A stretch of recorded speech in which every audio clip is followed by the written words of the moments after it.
The missing city. আপনারা পূর্বেই British archaeologist Parsi ফ্যাসেটের নাম শুনেছেন, যিনি আমাজন জঙ্গল অভিযান করার সময় 62 ফিট লম্বা অ্যানাকোন্ডা দেখেছিলেন। তার মতে এই জঙ্গলে শুধু অ্যানাকোন্ডা লুকিয়ে নেই, বরং লুকিয়ে রয়েছে অনেক গুপ্তধন। তার মতে এই জঙ্গলের মধ্যে লুকিয়ে রয়েছে একটি উন্নত শহর। পার্সি ফ্যাসেট আমাজন অভিযান করার সময় অনেক রহস্যের পর্দা ফাঁস করেছিলেন। নিত্য নতুন জীবজন্তুর সাথে সাথে 62 ফিট লম্বা সাপও পেয়েছিলেন। অনেক নতুন নতুন আদিবাসীদের সাথে সাক্ষাৎ করেছিলেন পার্সি ফ্যাসেট। অনেকদিন অ্যামাজন জঙ্গলের গভীরে জীবন অতিবাহিত করেন এবং নতুন নতুন খোঁজ বিশ্বের সঙ্গে তুলে ধরেছিলেন।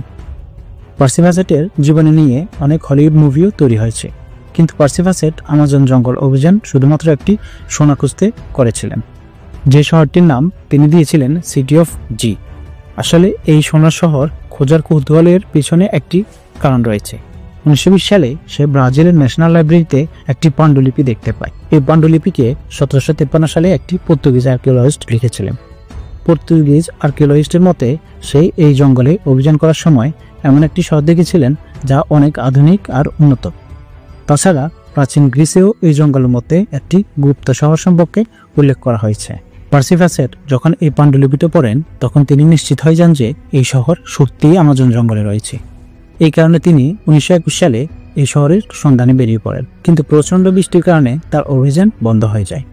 এরপর 1925 সালে তিনি তার বড় ছেলেকে নিয়ে এবং একটি বড় টিমকে নিয়ে এই শহরের সন্ধানে বেরিয়ে পড়েন, কিন্তু এটা ছিল তার লাস্ট অভিযান। তারা রহস্যজনকভাবে এই জঙ্গলে হারিয়ে যায়।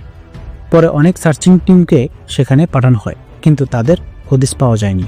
প্রায় 100-এর বেশি দলবল ছিল পার্সি ফ্যাসেটের সঙ্গে, কিন্তু তারা কিভাবে হারিয়ে গেল? আসলে কি ঘটেছিল তাদের সঙ্গে? সত্যিই কি তারা হারিয়ে যাওয়া শহরের সন্ধান পেয়েছিল, নাকি তারা সেই শহরে থাকার সিদ্ধান্ত নেয় সারা জীবনের জন্য? নাকি মানুষ খেকো আদিবাসীরা তাদেরকে নিশ্চিহ্ন করেছে, নাকি কোনো প্রাণী গিলে খেয়েছে? তা আজও রহস্য।